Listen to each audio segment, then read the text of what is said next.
Teman-teman, tahu nggak?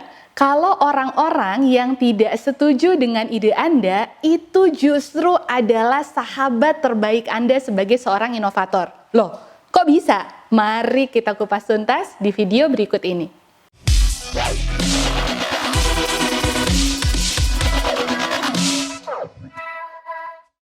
Teman-teman, sebagai seorang manusia, adalah wajar ketika kita sangat peduli tentang pendapatnya orang lain pada kita. Karena sebagai manusia, biasanya kita punya kebutuhan dasar untuk diterima. Kita punya kebutuhan dasar untuk dihargai, dan kita punya kebutuhan dasar untuk diakui. Kebutuhan-kebutuhan dasar sebagai manusia inilah yang membuat kita jadi lebih hati-hati tentang pendapat orang lain tentang kita. Inilah yang membuat kita seringkali lebih tergerak secara otomatis untuk mencari orang-orang yang menyepakati pendapatnya kita. Kita lebih tergerak secara otomatis untuk mencari orang-orang yang setuju terhadap ide kita. Dan kita akan memiliki kepuasan ketika orang-orang tersebut mengatakan persetujuannya tentang apa yang kita sampaikan. Namun, sebagai seorang inovator, kita perlu melakukan pendekatan yang berbeda. Bukan hanya mencari orang yang setuju pada pendapat kita, tapi kita justru perlu bersahabat lebih erat dengan orang-orang yang akan tidak menyepakati ide kita. Saya ulangi lagi ya, kita perlu bersahabat lebih erat dengan orang-orang yang justru tidak setuju dengan pendapatnya kita. Kenapa itu penting untuk kita cari sebagai seorang inovator? Karena mereka-mereka yang tidak setuju dengan pendapat kita justru adalah orang-orang yang akan memberikan sumbangan terbesar untuk kita tahu mana yang perlu kita benahi dari idenya kita.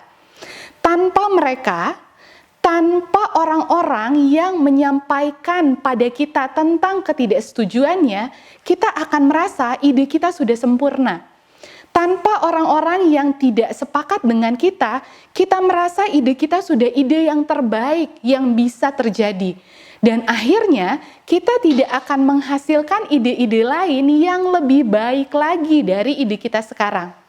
Maka, ketika kita bertemu dengan orang-orang yang sering mengkritisi pendapat kita, ketika Anda menemukan orang-orang yang selalu melihat bolongnya dari ide-ide Anda, bersahabat eratlah dengan mereka. Jangan jauhi mereka, tapi justru dekati mereka, minta lebih banyak feedback tentang ketidaksetujuan mereka tentang pendapat kita, sehingga kita bisa mendapatkan keuntungan yang sebesar-besarnya dari masukan mereka. Kenapa? Balik lagi, karena kita sedang latihan untuk menjadi inovator. Kita sedang latihan untuk memunculkan ide-ide yang terus berkembang, bertumbuh, dan menjadi lebih baik lagi. Sehingga mereka adalah sahabat kita dalam mewujudkan ide-ide tersebut. Dalam prosesnya, sangat mungkin Anda merasakan ketidaknyamanan. Anda merasa diri Anda yang diserang oleh feedback mereka tersebut. Ketika itu yang terjadi, jangan lupa tarik nafas panjang-panjang dan Anda ingat lagi bahwa yang mereka kritisi bukan Anda, tapi ide Anda. Ide Anda bukanlah Anda.